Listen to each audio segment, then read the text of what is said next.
and you're live.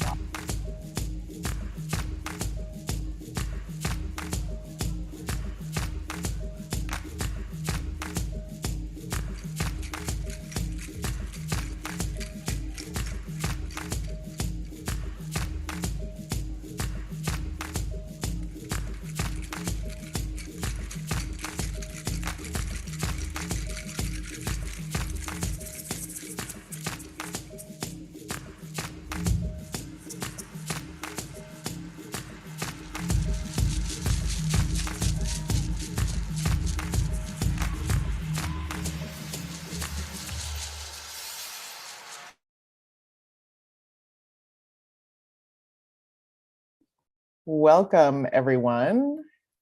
We are so excited to have you here today and to be here for Scholar Strike Canada's panel on Black feminism and transnational abolitionist struggles and transnational politics of abolition. So my name is Andreia Ritchie. I'm with Interrupting Criminalization. I am one of your co-hosts today. Before I go any further, I just want folks to be aware that we are offering ASL and that the person to watch for ASL is Gina or Darla. We apologize for not being able to spotlight them. Our technical abilities weren't making that possible, but we're hoping that they're visible enough so that we can have access here. We also wanted to let you know that one of our speakers will be speaking in Portuguese, so we'll be offering interpretation. So you'll hear someone interpreting for Andreia when they are speaking. So that is the access notes. We also have closed captioning, and I think that should be visible on your screen because the person streaming has turned it on. So welcome. Thank you for being here through the tech, and apologies for our delay in speaking or in starting. Before we jump in, I did want to also offer a digital land acknowledgement, recognizing that since our activities are shared digitally to the internet, we want to take a moment to consider the legacy of colonization that is embedded within the technologies, structures, and ways of thinking we use every day. And that note that we're using equipment and high-speed internet that's not available in many Indigenous communities who are the original stewards of the land I'm on and that folks in North America are on. And even the technologies that are central to much of the art we make leave significant carbon footprints, contributing to changing climates that disproportionately affect Indigenous people worldwide. So we want to invite you to join us in acknowledging all of this and our shared responsibility to make good use of this time, and for each of us to consider our roles in reconciliation, decolonization, and allyship. With gratitude to Adrian Wong for offering us that digital land acknowledgement.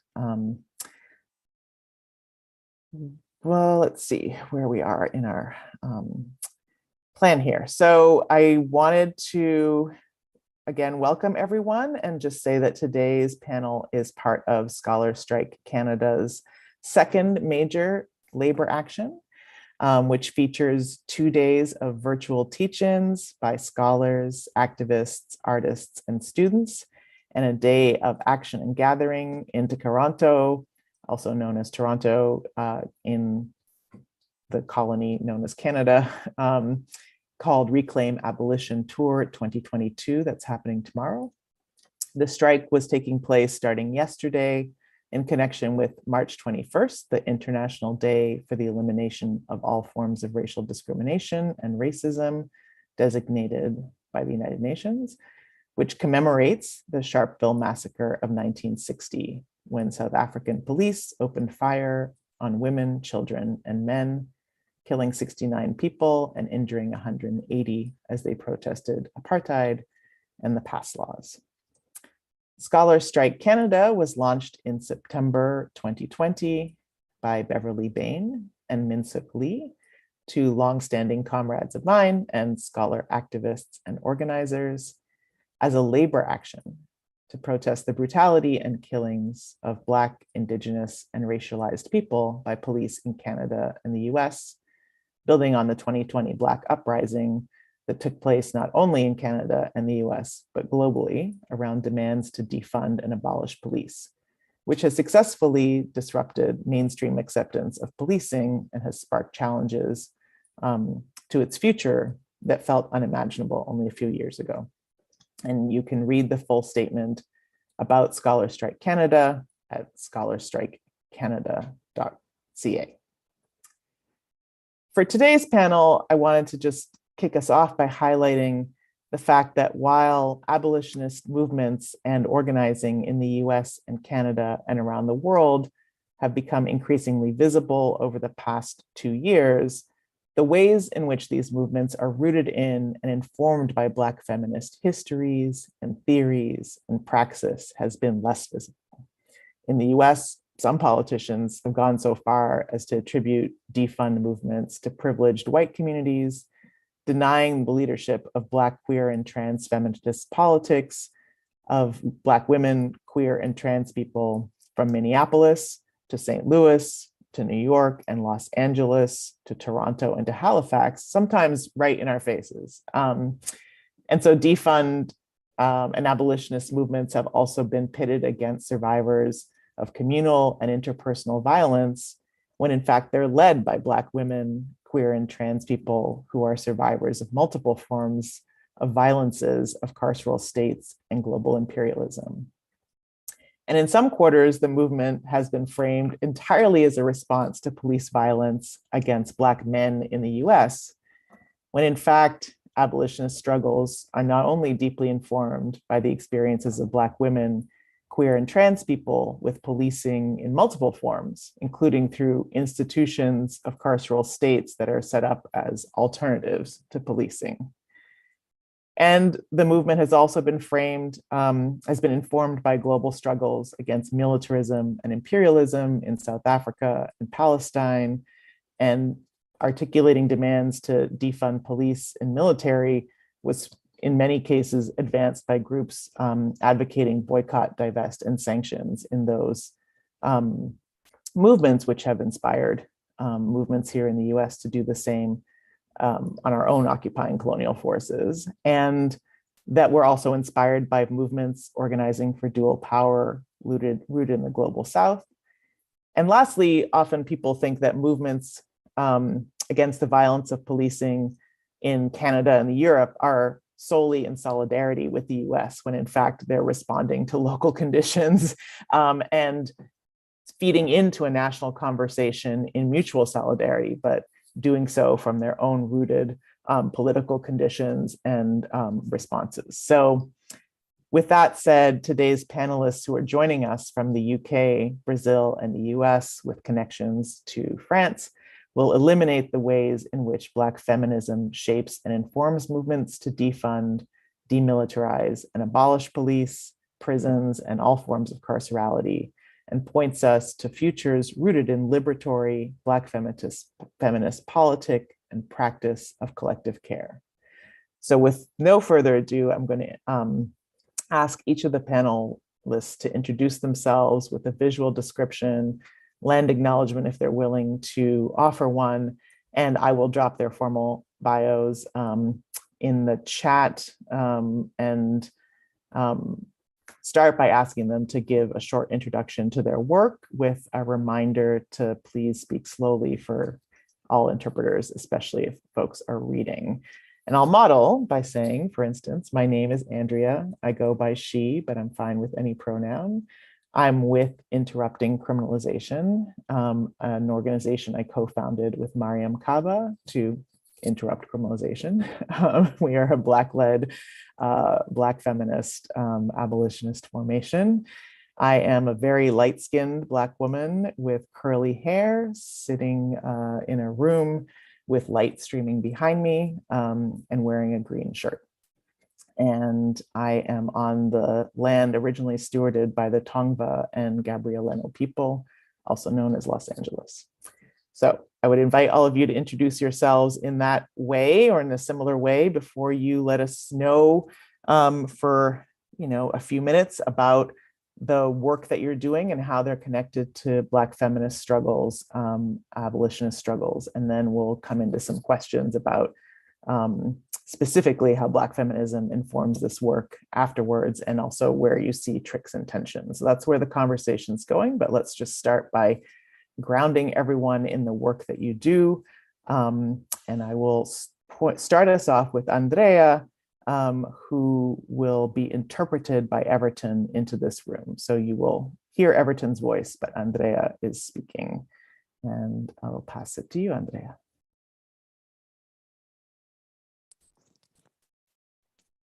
Olá a todas as pessoas. Eu sou Andreia Beatriz, sou uma mulher preta, uso dreads no cabelo, uso óculos e estou numa sala com fundo rosa. Sorry, Andreia, go ahead, Everton. Hello, I'm Andreia Beatriz. I'm a Black woman. I do have dreads and I'm wearing glasses and I'm on a room with a pink background. Eu estou vestindo uma camisa preta com laranja e ao fundo eu tenho uma foto de uma grande militante no enfrentamento ao genocídio do povo negro, que é a Assata Shakur. I am wearing a black and orange shirt, and on my background I also have a picture of a great Black militant. Perdão, nome novamente? Assata Shakur. By the name of Assata Shakur. Eu estou falando do Brasil. I'm speaking from Brazil. Onde eu faço parte de uma organização política negra. Where I'm part of a Black political organization. Chamada Reaja ou Será Morta. By the name Reaja or Será Morta, that means react or you die. E que faz o enfrentamento ao genocídio do povo negro com ações nas prisões, nas ruas, no enfrentamento à brutalidade policial desde 2005. And we fight against brutality against Black people in prisons, in the streets, and we've been doing this work since 2005. E eu vivo num bairro negro que era um grande engenho de açúcar. I live in a Black community that used to be a very large sugar farm. Obrigada. Thank you. Do you want to tell us about the work that you do, Andreia? I think maybe you had a presentation you wanted to share, and then we'll move to another panelist. Thank you. Você pode nos falar sobre o trabalho que você faz? Acho que você tem uma apresentação que você gostaria de passar e depois a gente vai para a próxima palestrante. Certo, já posso começar minha apresentação? Excelente. Então, eu vou abrir aqui a apresentação, vou compartilhar uma breve apresentação desse histórico de luta que tem sido feito. Todos conseguem enxergar? I'll share a brief presentation of our struggle that we have been dealing with. Can you all see my screen? Então, eu quero começar também agradecendo a Andreia e Robyn em nome personalizando a organização desse importante evento. I also want to thank Andreia and Robyn for representing the organization here in this great event. E dizer da importância de estar compartilhando esse momento com essas outras pessoas que estão aqui hoje, trazendo um pouco da sua experiência. And I want to say that it's really important to be here participating in this moment together with these other personalities who are truly bringing and making a difference. Infelizmente, não há lugar seguro no mundo para uma pessoa preta. Unfortunately, there is no safe place in the world for a Black person. E é deste lugar que eu vou fazer um pouco da minha fala. And that is the place that I'm coming from to give my speech. De alguém que entende que é necessário fazer uma luta coletiva para enfrentar essas desigualdades raciais. Somebody who understands that it's necessary to do a collective fight to fight against these racial discriminations. Primeiro, eu só queria trazer um pouco de uma ideia, né, do que é o Brasil, um país muito extenso. First, I just want to speak briefly about what Brazil is. It's a very large country. Com mais de 8 milhões de extensão em quilômetros quadrados. More than 8 million square kilometers in extension. Dividido em 5 regiões com diferenças socio-raciais, econômicas e culturais. And it's split into 5 different regions with cultural, racial, and geographical differences. O Brasil, ele teve uma colonização europeia que trouxe a escravidão africana e indígena muito precoce. Brazil was colonized by Europe, so it brought a lot of early enslavement to our area. E foi um dos últimos países do mundo a abolir a escravidão africana. And it was one of the last countries in the world to abolish African enslavement. E os resultados que nós temos disso foi uma transição para a indigência das populações africanas e indígenas. And the result that comes from that is this marginalized existence of the African population in Brazil. Essa imagem que vocês estão vendo é uma das imagens que retratam as desigualdades no Brasil. Eu vou pedir que você abaixe, não está mostrando esse PowerPoint que você quer mostrar agora, está no primeiro ainda. Isso. Desculpa. So this is one of the images that you can see in Brazil nowadays. Essa é a cidade de São Paulo e mostra a diferença. De um lado, o que a gente chama de favela, onde as pessoas vivem sem o mínimo de condições básicas. This is the city of São Paulo, and one side you can see the favelas or shanty towns where people live with very minimum sanitation. E do outro lado, onde as pessoas vivem com muito espaço, com muito verde, com muita água. And on the other side, you can see where people live with a lot of space, a lot of green, a lot of water. Isto fica na cidade mais rica do Brasil, São Paulo. This is located in the richest city of Brazil, which is São Paulo. E a gente sabe que muitas pessoas gostam de vir fazer turismo no Brasil, tomar caipirinha, conhecer o carnaval, conhecer o samba. We know there's a lot of people that like to come and do tourism in Brazil and get to know our drinks, our carnival, our samba. Mas a maioria das pessoas desconhece a miséria que atinge, sobretudo, populações negra e indígena. But the vast majority of people are unaware of the misery that is constantly hitting against Black and indigenous populations in the country. E essa é um pouco de uma imagem que pode revelar muito do que aconteceu nesses últimos 2 anos de pandemia. And this is an image that can reveal a lot of what has happened in the last 2 years of the pandemic. Enquanto as crianças brancas estavam em suas casas protegidas, while white children were in their house well protected, muitas crianças negras ficaram sem pai, sem mãe, que tinham que sair para trabalhar. Many of the Black children had to stay behind without a father or mother who had to go out and work. Muitas das desigualdades que já existiam no país aumentaram no contexto da pandemia por Covid-19. A lot of the inequality that already existed in the country were increased with the pandemic of COVID-19.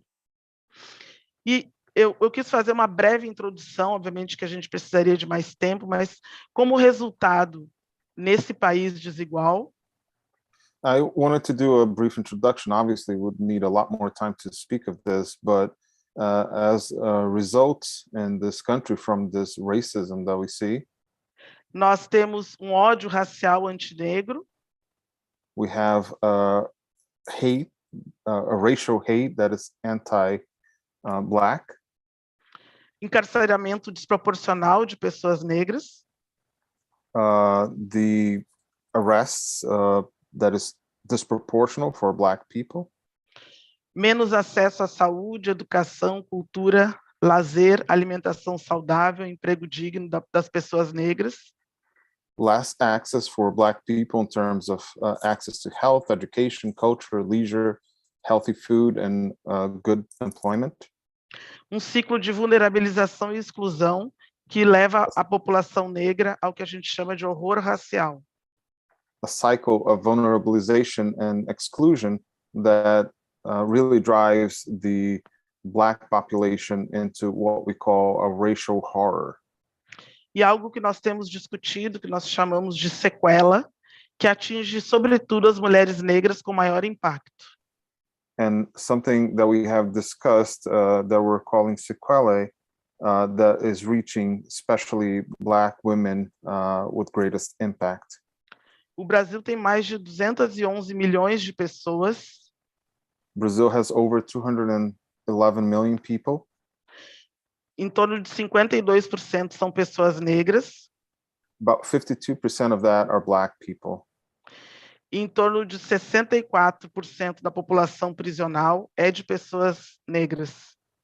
Around 64% of the people in jail are Black people. E aqui nós temos algumas das imagens que refletem esse ódio racial, essas sequelas. Mulheres encarceradas.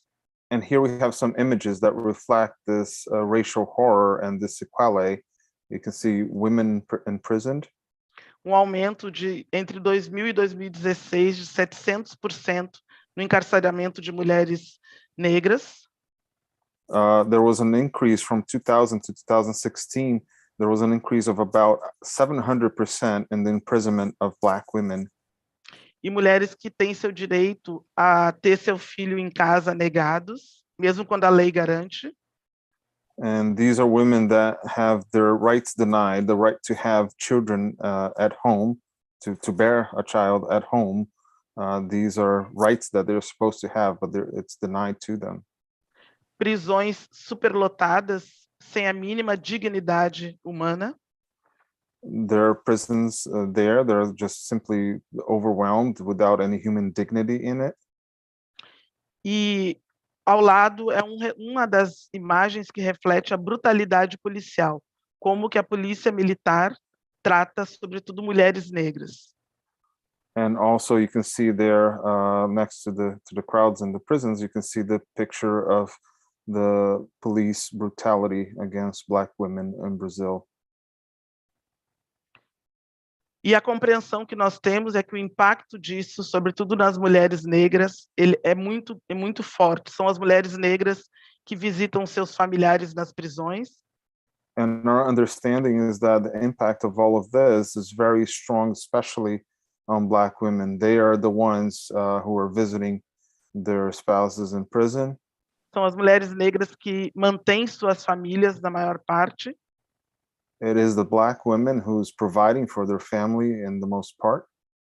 São as mulheres negras que têm exercido papel importante em suas comunidades de cuidado. And it is the Black women that is developing a very important role in their community in terms of caring for it. Eu vou ler somente a parte de baixo para poder entender o que a gente está falando como sequela. I'm just going to read the lower portion of it just so that you understand what we're talking about when we're speaking of sequelae. Sequela abrange o imensurável, o não identificável, que atinge em diversas direções o povo negro. Sequelae encompasses what is immeasurable, what is not identifiable, that really hits the Black people. Sobretudo mulheres negras, suas famílias e comunidades. Above all, Black women, their family and communities. Como se não houvesse lapso temporal. As if there was no lapse of time. Por gerações vamos vivendo sequelas. For generations, we keep on reliving this sequelae. Num contexto de guerra racial. In a context of racial war. onde a nossa principal estratégia é nos mantermos vivas, where our main strategy is just to maintain ourselves alive, atentas, preparadas e nos organizando. attentive, prepared, and organizing ourselves. Só mais um trechinho. Para além dos dados mensuráveis objetivamente, And beyond the measurable data, como morte física, eliminação física, like physical death or physical elimination, por séculos estamos sendo violados, for centuries we were being violated. a despeito de toda a nossa luta e de toda a nossa resistência. And despite of all our fight, our struggle and existence, Seguimos enfrentando o ódio racial antinegro que nos atinge bem mais que falas, mas com práticas de exclusão e morte. we keep on fighting this hate against Black people that goes beyond words and sometimes going on to death. Já estou finalizando. Algumas estratégias que a minha organização política, Reage ou Será Morta, tem realizado para esse enfrentamento. I'm just concluding here, and these are some strategies that our organization, React or You'll Be Dead, what we are doing to face this struggle. Organização comunitária de negros e negras.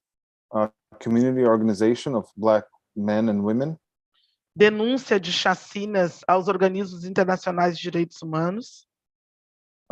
We actually notify about widespread deaths and violations of human rights. Ações culturais comunitárias dos bairros negros onde vivemos. Cultural community actions in the Black neighborhoods where we live. Ação cultural no interior do sistema prisional. Cultural actions inside the prison system. Marchas internacionais contra o genocídio do povo negro. International marches against the genocide of the Black people. Combate aos instrumentos de instituições públicas que reforçam práticas racistas. Fighting the instruments of public institutions that reinforce the racist practices. Produção intelectual sob nossa perspectiva. Intellectual production according to our view. Formação permanente. And permanent formation. Aqui é só algumas imagens. Essa é uma ação dentro de uma unidade prisional com 400 homens presos, a maioria homens negros. Just a few pictures. This is one of the actions that we did inside a prison unit with about 400 men that are in prison, most of them Black. Essa ação é chamada Cultura Intramuros. This action is called Culture Inside Walls. Onde a gente leva cinema, cultura, rap, poesia. Where we bring movies, culture, rap, poetry. E discutimos prisões, abolicionismo. And we discuss about prison, abolitionism. Aqui é uma das marchas internacionais que nós fazemos nas ruas aqui em Salvador, na Bahia. Here is one of the international marches that we do on the streets in Salvador, Bahia. Aqui é uma das ações de atividade também cultural de poesia dentro de uma unidade prisional. This is also another action that we do in a prison institution about bringing them poetry. Onde nós envolvemos familiares, amigos de pessoas presas e ajudamos as pessoas a se reorganizar para voltar à sua vida. Where we bring family members and friends of the imprisoned people so that we can help them to rehabilitate for life outside. Lembrando que no Brasil nós temos uma taxa de reincidência de aproximadamente 80%. Reminding you that in Brazil we have a reincidence rate of nearly 80%. E aqui eu sou médica dentro de uma unidade prisional e eu também promovo, através da saúde, a discussão sobre libertação. And here I'm a doctor inside a prison system that works in a prison system, and I also, through the medicine, I'm always trying to talk to them also about freedom as well. E por fim, já agradecendo a participação e essa oportunidade, eu gostaria de ler um poema de minha autoria que fala sobre esse sentimento. And now at the end, I want to thank you all, and I just want to read a poem that I wrote that speaks about this feeling. Eu quero agradecer a tradução e dizer da importância de nós podermos nos aproximar cada vez mais e que a língua não seja uma barreira. I'm very grateful for the interpretation, and just want to say that this is very important so that we can connect ever more without having the barrier of language. Onde está meu corpo? Estou presa. I'm imprisoned. Meu corpo é privado, meu grito calado. My body is private, my cry is silent. Regras, controle e domínio. Rules, control, dominion. Meu extermínio, já não sou mais eu. My annihilation, I'm no longer myself. Não estou mais em mim, submersa em dor, morro novamente o fim. I'm no longer in myself, submerged in pain, I die again, a demise. Nada mais importa, tento voltar, não posso mais. Nothing else matters, I try to go back, I can't go anymore. Tento calar, não há qualquer paz. I try to just stay still, but there is no peace. Não grito, repito, recuso, insisto, reflito. I don't scream, I repeat, I refuse, I insist, I reflect. Minha pele negra tão igual. My black skin is very similar. Somos tantas, meu corpo entre grades, minha alma arde. We are so many, my body is between bars, my soul burns. Descoberta, busco meu reencontro. Discovery, I seek for my homecoming. E tão incompleta, vou indo, vou vindo. And as incomplete as I am, I keep on going and coming. Penso, dia ou outro, o amor preto me liberta. I think, one day or another, black love will set me free. Eu quero agradecer, essa é uma expressão que a gente utiliza aqui, contra o genocídio do povo negro, nenhum passo atrás. This is an expression that we use here, fighting against the genocide of black people, no taking steps back. Muito obrigada e estou à disposição para a discussão. Thank you all, and I'm available here to keep on talking. Thank you so much, Andreia, for joining us today. Thank you, Everton, for going longer with interpretation to make it possible for us to hear Andreia's message. And also, I wanted to thank my co-moderator, who I forgot to mention is unable to be here today due to illness, Robyn Maynard, who connected us to Andreia. So we're so grateful.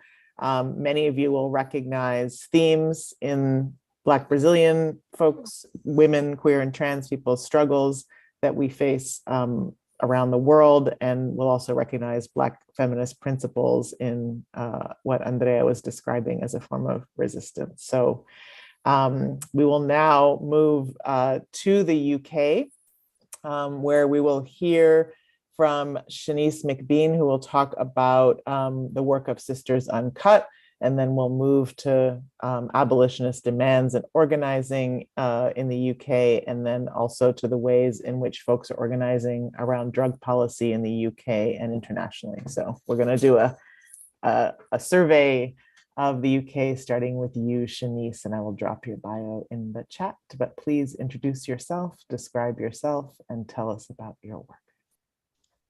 Thank you so much, Andreia. Hi, everyone. My name's Shanice. I'm involved in a campaign and activist group called Sisters Uncut. Today, I am wearing a red t-shirt with a beige overcoat. I am in my bedroom, and my background's actually blurry because I've blurred out my background. But if it wasn't blurred out, you'd be able to see a poster of Angela Davis and Olive Morris and other great people. And I am currently in England, UK, Britain, and we have this really great phrase, which is, I am here because you were there. And essentially what that means is, you know, I come from Jamaican heritage. And I'm here in the UK because of the historic colonization of Caribbean nations and countries by Britain across the whole world.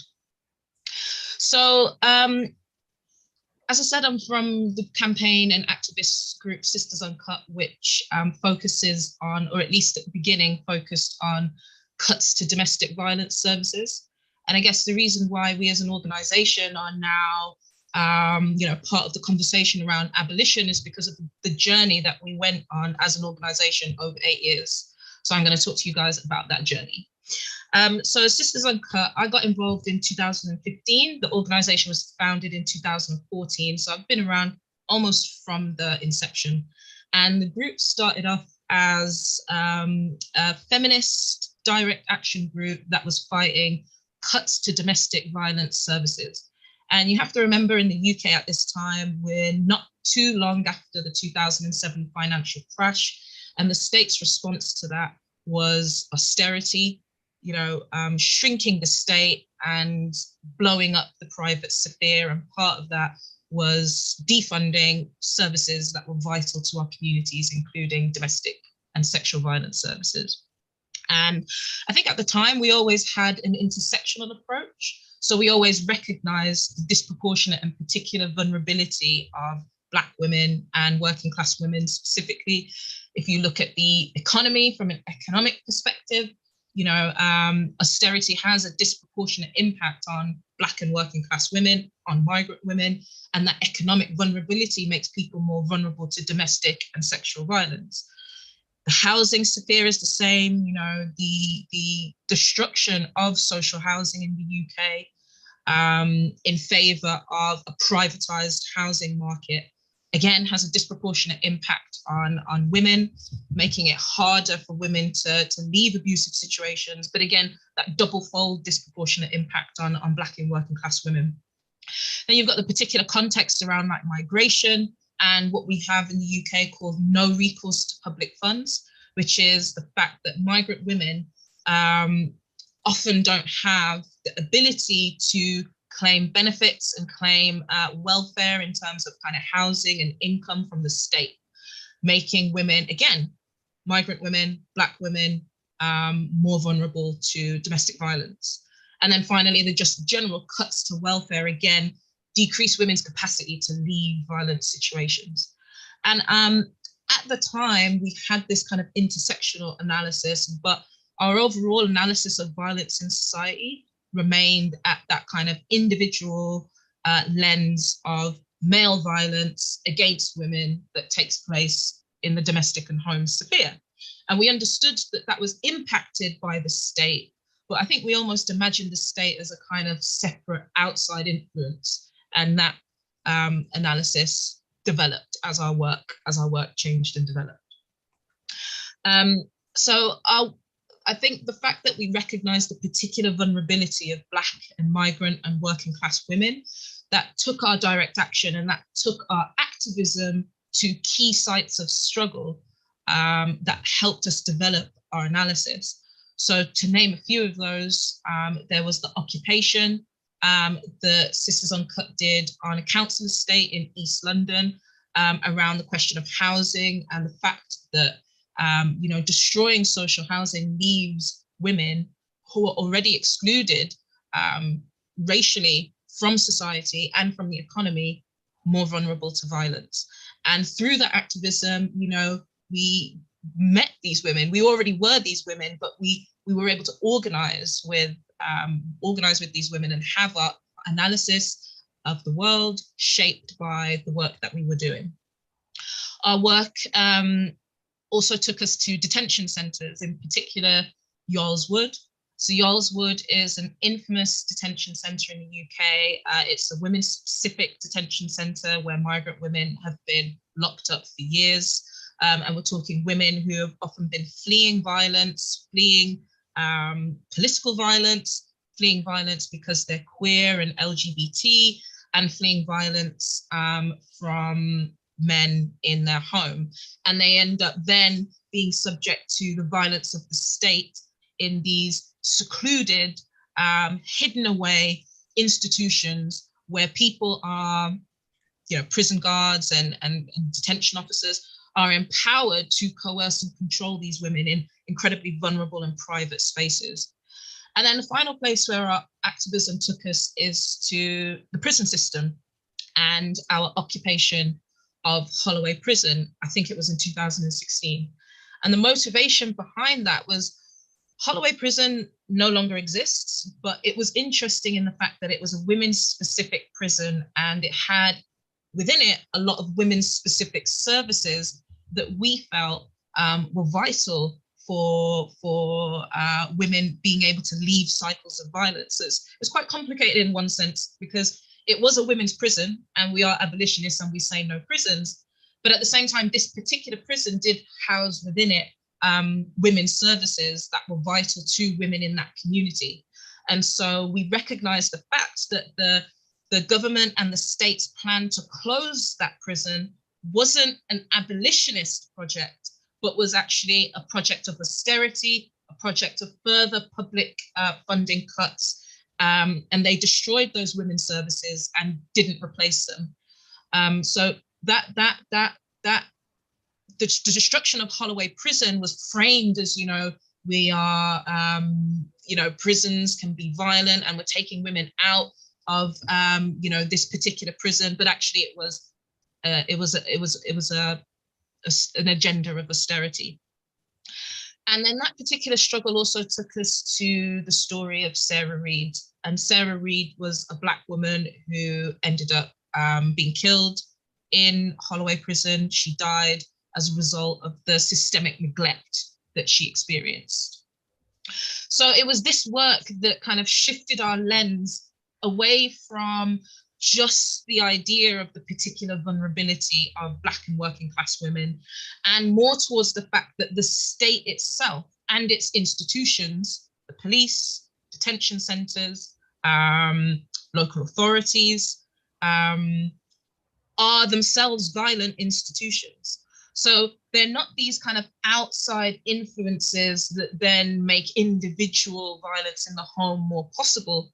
They actually are continuous with violence in the home. They perpetrate and reproduce violence in the home, as well as reproducing violence in the streets and in various institutions.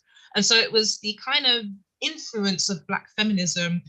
And when we talk about Black feminist principles, I often ask, what Black feminist principles are we talking about? And the ones that influence us, the Sisters Uncut, are the anti-imperial, anti-colonial, and anti-capitalist, working class rooted principles of, for example, the Combahee River Collective. And it was that work that helped us to visualize this system of interlocking violences perpetrated from the state. And so from there, our analysis shifted from violence not just being about male violence, but the fact that the police are themselves perpetrators of violence and the state is itself the perpetrator of violence. Recognized in the fact that police, for example, have a policy of arresting 50% of police services in this country have a policy of checking the immigration status of domestic abuse survivors and deporting them and deporting them if they're found to not have settled status. So I guess I'll hand over now to Aviah to talk about how we then developed from the analysis of police as the perpetrators and abolition as the solution, and contributed to the growing abolitionist movement in the UK.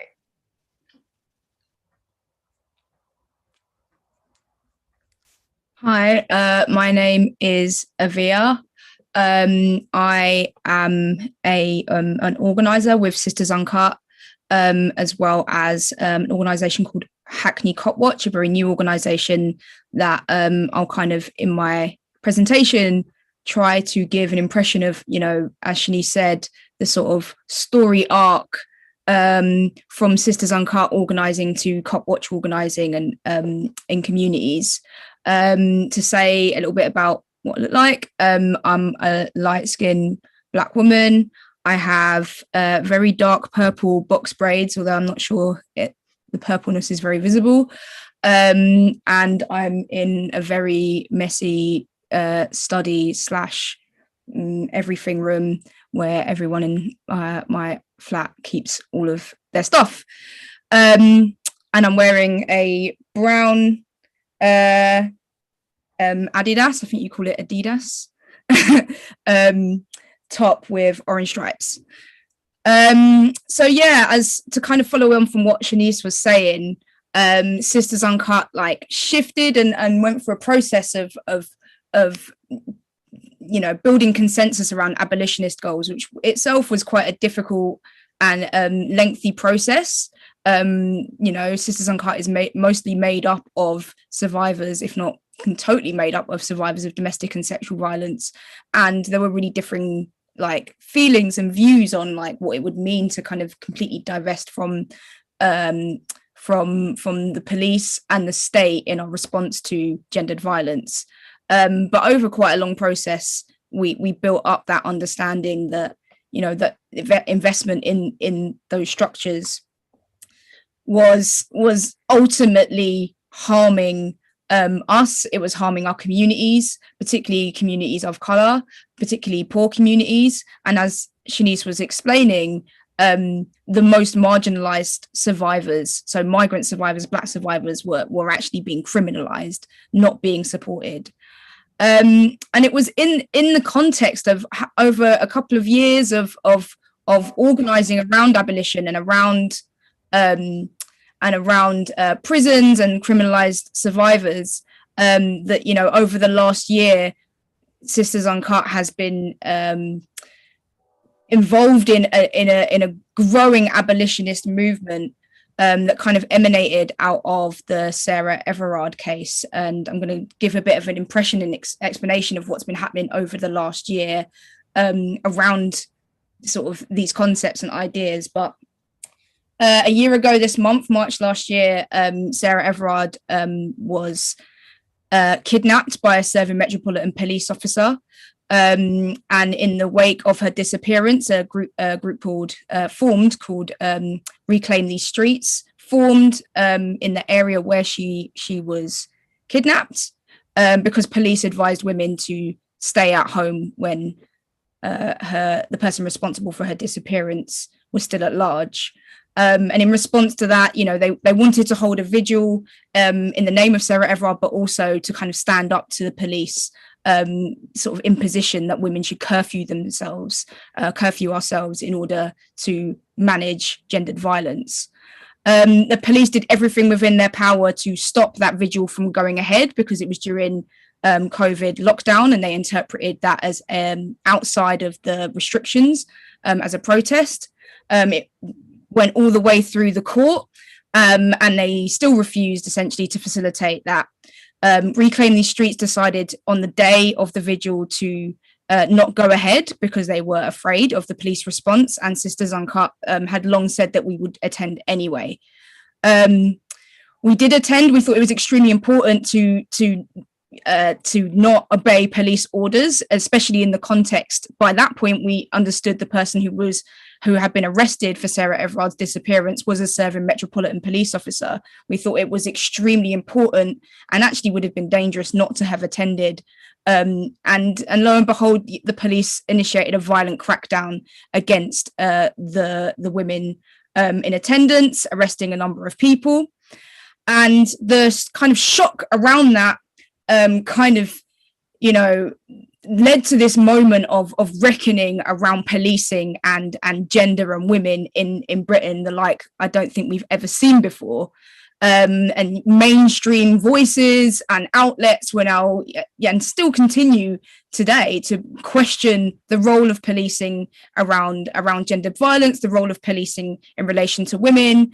And it's kind of really interesting that, you know, policing and the criminal justice system, you know, their last kind of justification for their existence is offered around gendered violence, and the mask has fully slipped, and they've desperately spent the last year trying to regain control of that narrative, and they've failed spectacularly.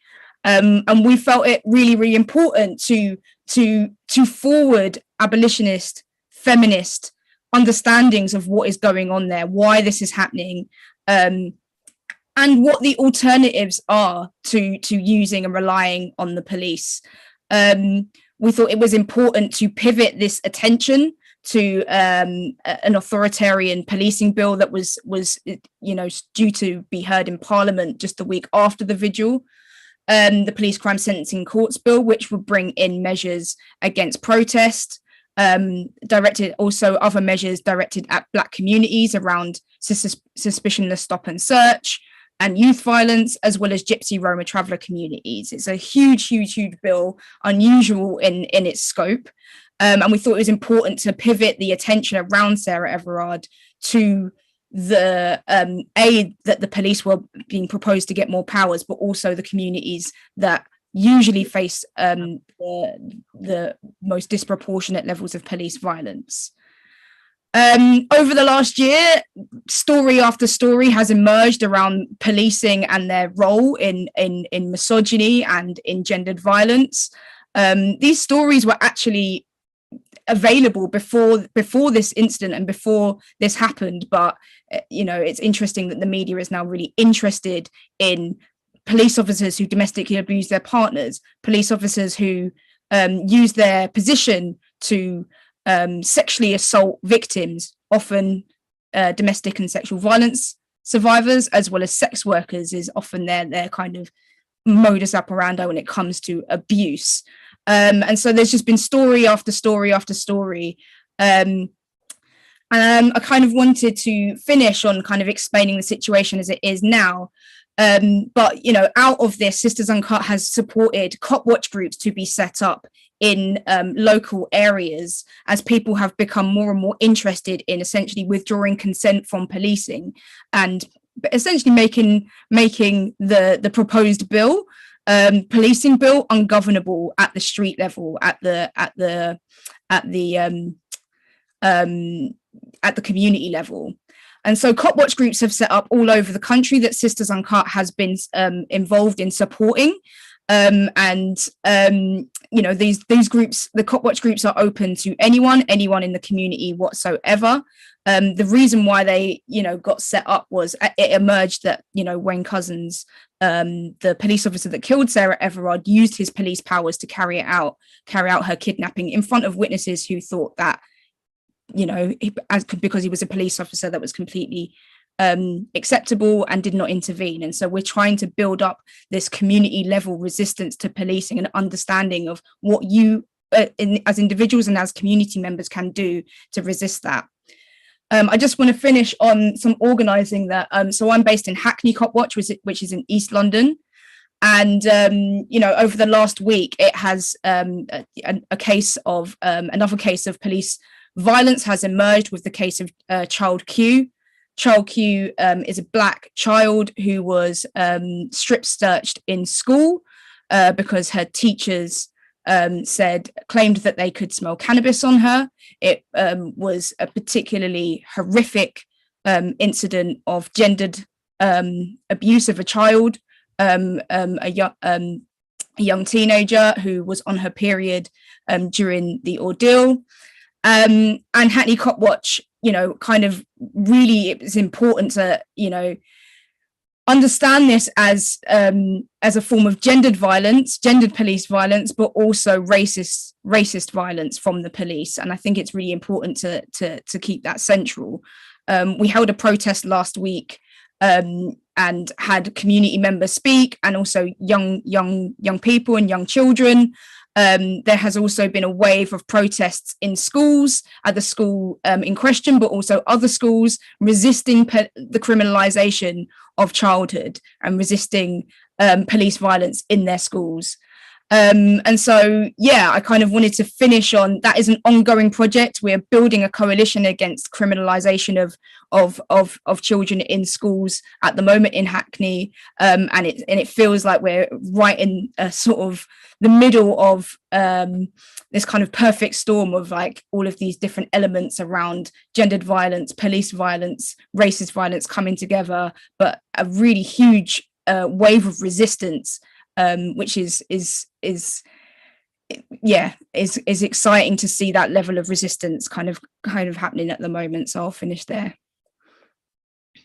Thank you so much, Jill. I'm desperately trying to capture all of the brilliance that is being dropped on in some tweets, because I really want folks to hear the similarities in struggles between Brazil, the UK, the US, the strip search of Black girls in schools that happens in Buffalo and in Hackney, right? The Black women who are incarcerated and supporting incarcerated loved ones and doing inside outside organizing all over the world. I was in a prison last night also doing dance and creative arts as a solidarity, and the people inside are so empowered by knowing that there are people outside looking, right, and talking and still fighting. And so so grateful for all the ways that Black feminism is informing this work around the world.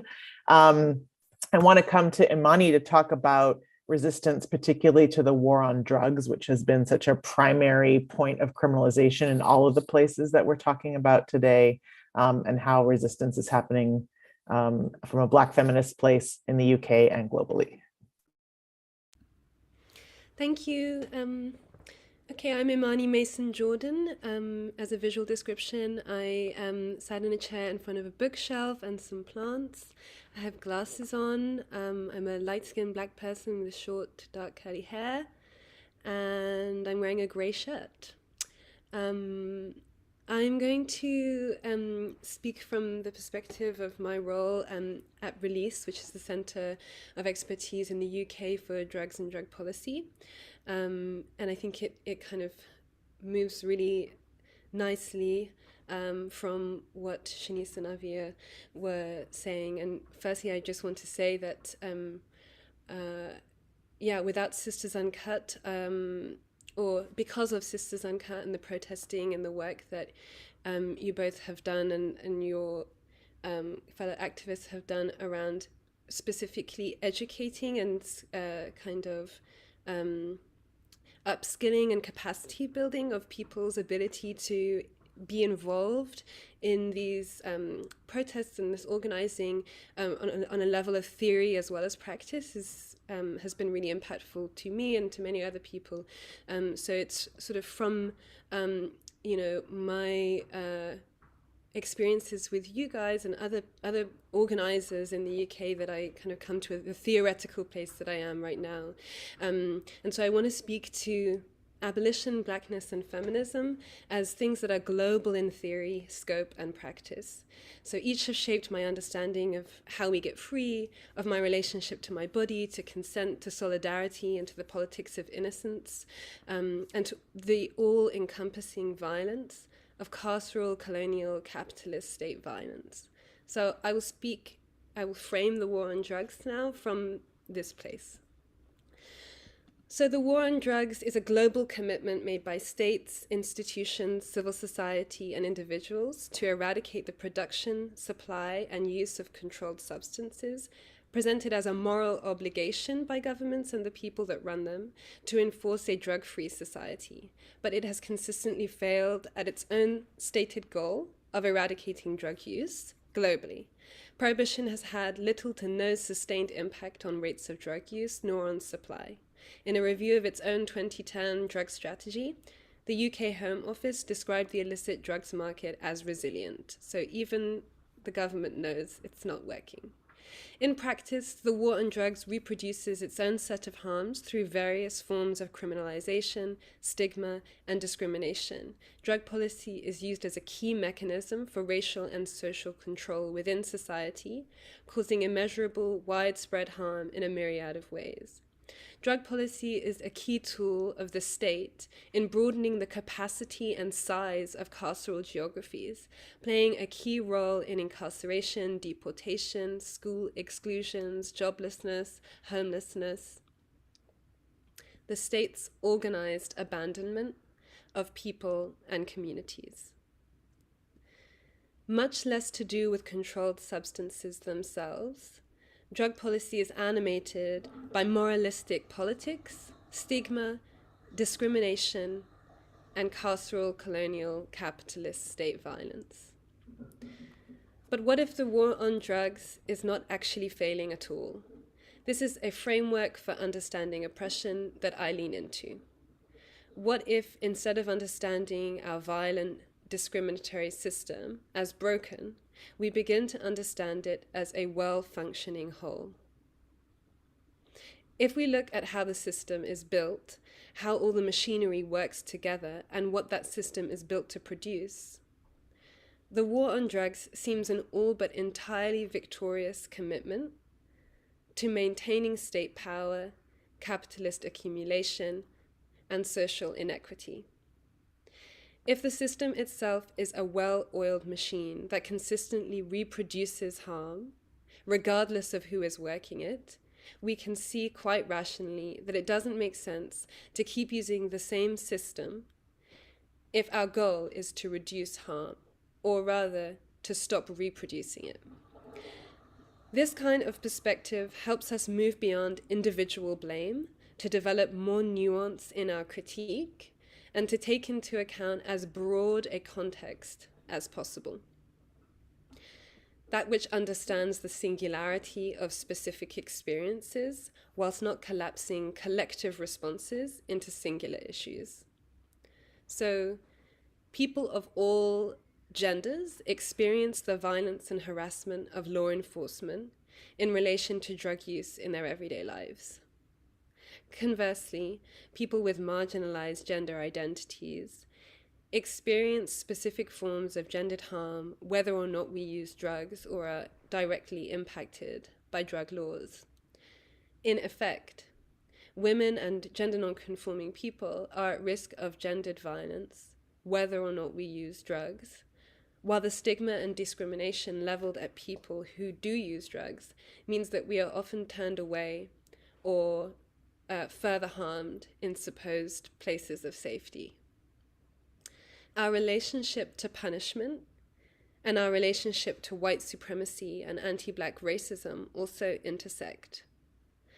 Within a carceral logic, criminals deserve to be punished, and Blackness itself is always already criminal. Ideas and misconceptions about drugs, addiction, and criminality mean that derivative moral judgments and racialized logics about criminals, as opposed to facts about drugs, is shaping our drug policy. This is bad for all of us, and bad in particular in distinct ways for Black communities. The intersection between race, gender, and drug prohibition brings specific overlapping forms of harm that require specific and intersectional responses. The recent experience of child Q, the young Black girl who Aviah mentioned, who was strip searched under powers available to the police under the Misuse of Drugs Act, demonstrates the impact of drug policy as well as the overlapping oppressions of racist and sexist state violence. It's very difficult to understand each of these areas without the other. So, much energy has been focused on liberal solutions that seek to rename, repaint, or clean up the very same systems we say we are opposed to. Particularly in drug policy, tireless activists in the reform movement have spent years or whole lifetimes working to remove harmful policies or lobby for progressive new laws. And sometimes they really feel like they are winning. But the foundations remain. Even where seemingly progressive policy changes have been successfully implemented, for example, with regards to stop and search, the number of stop and searches in the UK has fallen dramatically. It went up again in 2020 for reasons we can talk about later, but has fallen dramatically over the last 10 years. But arrests for drug searches have halved for white people, but did not fall at all in the same period for Black people. So systems adapt. Understanding liberal reforms as wholly inadequate in moving us closer to abolition helps us to see the value or the futility of our demands.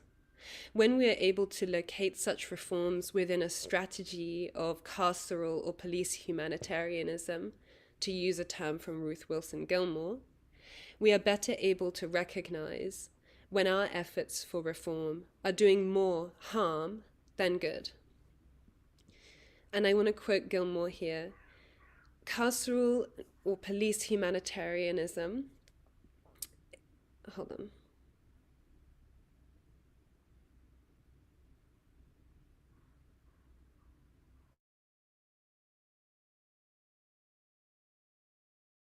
And services that in fact, oh, I think I'm back now. Okay, I'm running out of time, so I just want to move forward. Okay, so when we try and reform drug policy without focusing on the broader contexts of violence within which drug policies are situated, organized social abandonment, interpersonal harm, and state-sanctioned organized violence of policing, prisons, and surveillance, we do so without a political commitment to resisting punitive justice in all its forms. And that is harmful for all of us. I really want to take up this phrasing in all of its forms, because it requires a refusal of a kind of solidarity that only exists along lines of sameness. We must take up Audre Lorde's call to love, to care, to take up a shared politics of solidarity across difference as transnational Black feminist praxis. I also want to underline that Black feminism, carceral abolition, and the liberation of people who use drugs globally requires a rejection of innocence as the foundation for our caring communities. So that's all from me for now.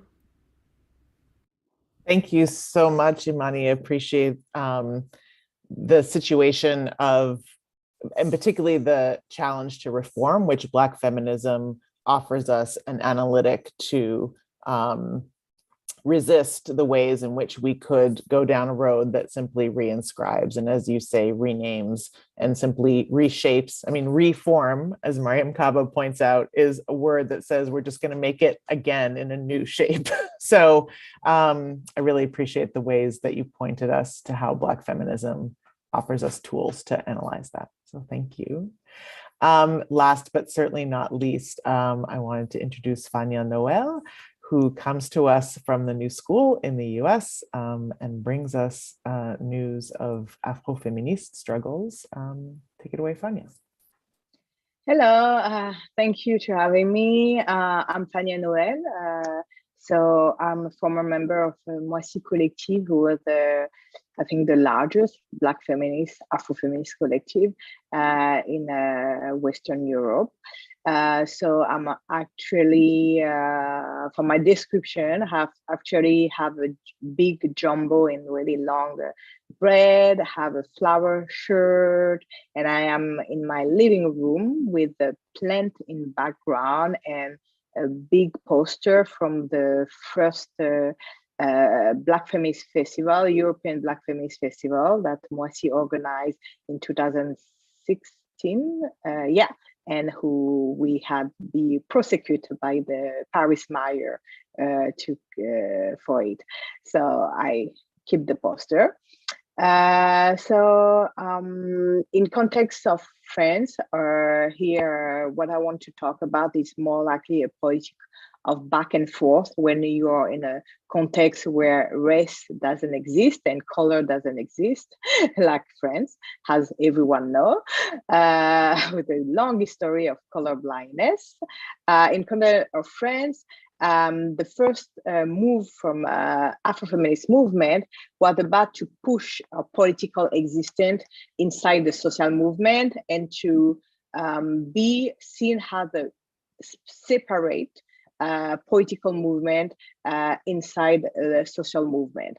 So in my second book, Power Now, an Afro-feminist political reason, which just get released, inside of this book, I try to provide a theory, ideology based on activist, Afro-feminist activist praxis.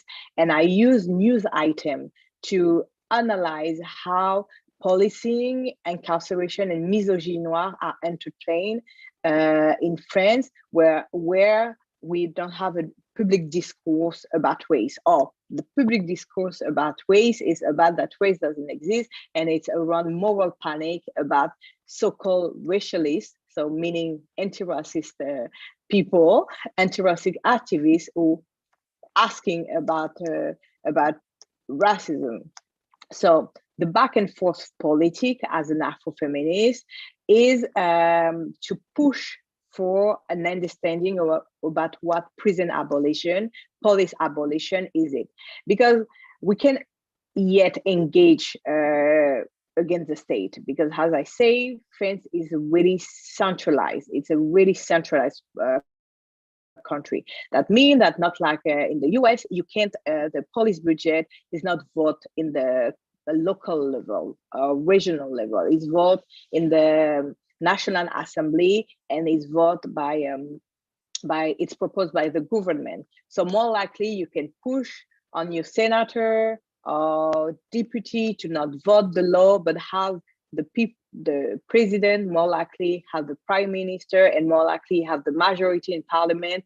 They will vote the national budget. So we don't have any kind of leverage about the funding. So the defund, we don't have any leverage on that for national police, and it's really centralized. It's really held like the military in the US. So if you don't have a leverage at the majority of the parliament, more likely you can't do anything. So the focus is to raise the adhesion about the project inside Afro-feminist, Black movement, but also feminist movement, because it's more simple to mobilize, more simple with a lot of quote, to mobilize against police violence, or what people call unjust incarceration or inhuman incarceration. So we will think about, the condition where incarcerated, the condition of incarcerated people in an overpopulated prison, or the condition of migrants that incarcerate just because they are migrants. So people understand the need to mobilize against that, or even though they don't mobilize, they think that it's a legitimate question to ask that people who seek asylum or migration can be held in kind of prison. So this focus is very well understood. But the idea of abolition is very hard to defend. And it's very hard to defend even in those organizations where people are the primarily victim of police brutality, incarceration, criminalization. And the work we have to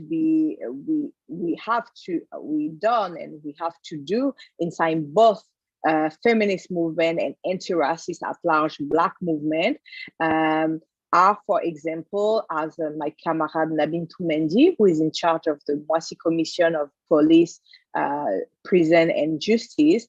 This commission in Mwasi, for example, engage in training and perform training for the Afro-feminist activists, but also perform training and workshop for organization and group serving Black women and Black people. For example, Planned Parenthood group that help migrant women, or a group that help victim of gender violence. So she provide the commission, the Mwasi Commission, provide training about, okay, you're talking about that, but they did some kind of abolition and defund 101. So what kind of solution you can propose? What it mean? Is it the prison, the police, the only solution? What to do when someone doesn't want to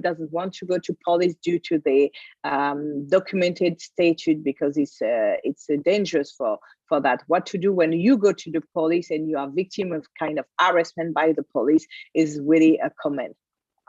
So with the militarization of police and the rise of neo and ethno-fascism and ethno-nationalism in France, we've seen a lot of criminalization of social movement, and numerous of those mobilization have been victimized and have been victim of police violence. So last year, the night march by Feminist has been really targeted really hard, with activists being beaten by the police on March 8th during the night march. It was really violent, and it's been a few years that this violence is displayed and being legitimized by news outlet, and the politics has a very normal response to social movement or social justice mobilization.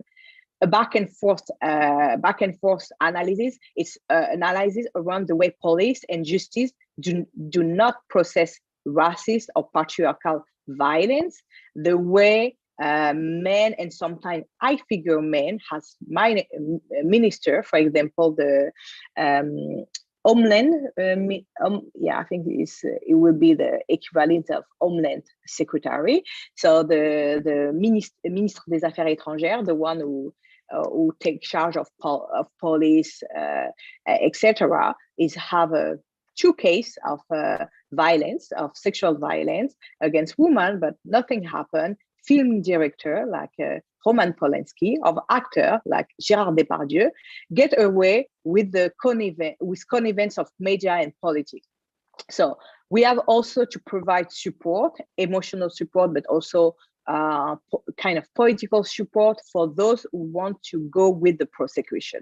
And this means, when we say emotional, lawyer and political, is mean that more likely the prosecution will not go far away. So we have to be here, has provide political love to say that, okay, it doesn't mean that this didn't happen. It doesn't mean that we will not pursue kind of justice. And also often the people that reach out for us, of people that get victim of violence, sexual violence inside of the political movement. So it's people that get attacked by former comrades, people that know. So some kind of other step need to be done, because it's what all the question is about. We sharing those political space in the street, in a movement, in a meeting, in coordination with abusers. So what the movement have to say. So this is another question of back and forth. It's not just for people. It's about in which movement we are. We are a Black feminist organization, but we work with a large coordination and coalition of movement.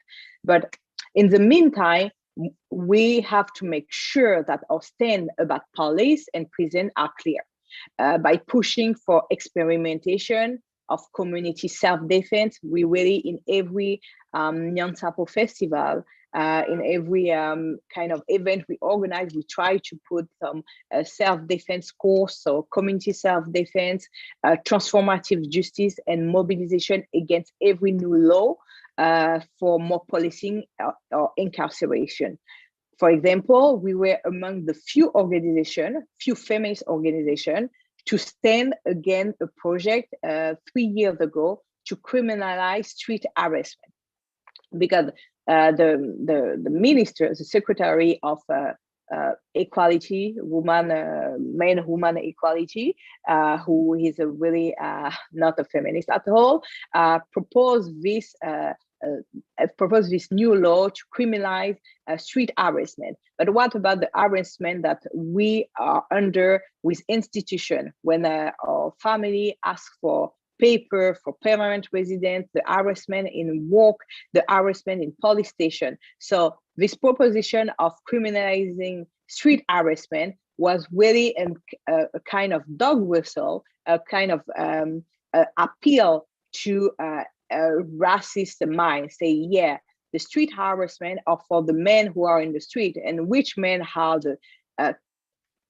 just the street, so don't, can not navigate in many private space, so they are in the street. So they're really targeting migrant, Black and brown men in specific neighborhood. So, but it's more likely the worst stuff is the street harassment, but all the harassment beyond closed door, where people are the owner of the mean of production, or the people in charge are not in the law. So we were really surprised to see that some feminist organizations, but also interest organizations were supporting this law, but more likely feminist organization, because anti-racist organization already have some understanding on how feminationalism and how the woman rights are used against marginalized community. But the issue is those groups understand that, but they not push the analysis forward and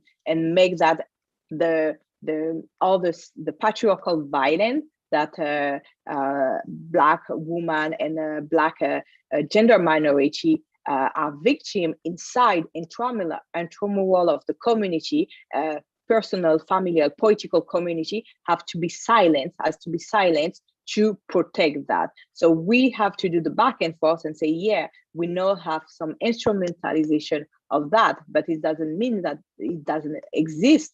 So we have to propose a political reason that go further that policing and criminalization, and propose some kind of resolution. But to propose some kind of resolution, they have the other organizations that are not feminist, Black feminist organization, the Black movement has to work with us to do proposition to the resolution, and not just shut us down to say, oh no, the priority is now is just about the state and the anti-Blackness. So it was my point about the fact that in a situation that the state is really centralized, the poor state is really centralized, that we are in the margin in terms of demographic, political, and social margin, and we are between two kind of movement that fight each other, even though they're working with each other sometimes. We have to do back and forth around specific issue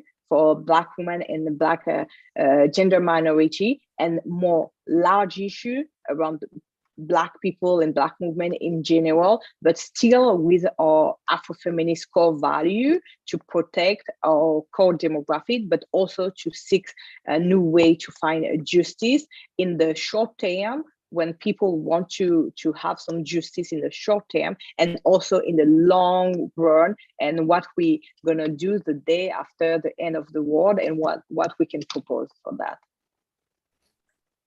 Thank you all so much. I am so sad that our time has gone by so quickly, and it's been so rich and gorgeous. We were hoping to talk more about how Black feminist principles inform this work and some of the tensions that come up, but you all did a beautiful job of integrating those into your presentations. In terms of the ways in which Black feminist organizing to defund and abolish is survivor-led and is rooted in the perceptions and experiences and embodiments and visions of Black women, queer, and trans people, that they are rooted in the understanding, as you were saying, Shanice, that the Combahee River Collective and all Black feminists have taught us of looking at interlocking and overlapping oppressions, and a refusal of violence in any of its forms, and a punishment in any of its forms, and a refusal to leave anyone behind, whether it's migrants, queer and trans people, criminalized people, survivors, incarcerated people. And this engagement through what you were talking about, Fania, of political love, of a culture of care, that we're approaching everything from the place of care and love for Black women, Black queer and trans people, Black communities, and really challenging ourselves to dream the world that you're talking about, the one that comes after the end of this one, and to practice it every day in the ways that we're relating to each other under all the forms of violence, and to challenge ourselves to resist the traps of reform that you talked about, to resist the ways in which Imani and the ways in which the state tries to contain and co-opt our struggles, in the ways that Shanice and Aviah talked about, and to tell us that we have to stay home for our own safety, that we can't resist, that we have to turn to the police for answers to police violence, all the ways that we are living Black fugitivities and Black resistance and insisting on ungovernability in the ways that Black feminism has always been about ungovernability, because we refuse the forms of governance that are violences to us. And the last thing that we need to remember about Black feminisms is that they have and always have been international. And so I'm so deeply grateful to all of you for joining this conversation to inform all of us, particularly folks in the US and Canada, that there's so much to be gained and learned from struggles around the world through Black feminist lens. So I want to thank you all again for being here. I want to thank my co-moderator, Robyn, who couldn't be here, but is here in spirit and in the folks that she invited to be part of this conversation. I want to thank Everton and Teresa, who made it possible for us to hear from Andreia and to learn from her brilliance and struggles. Also to Avery and Darla for ensuring that our deaf and hard of hearing community are part of this conversation. I want to thank Rejean for doing tech and brainstorming all the tech for us.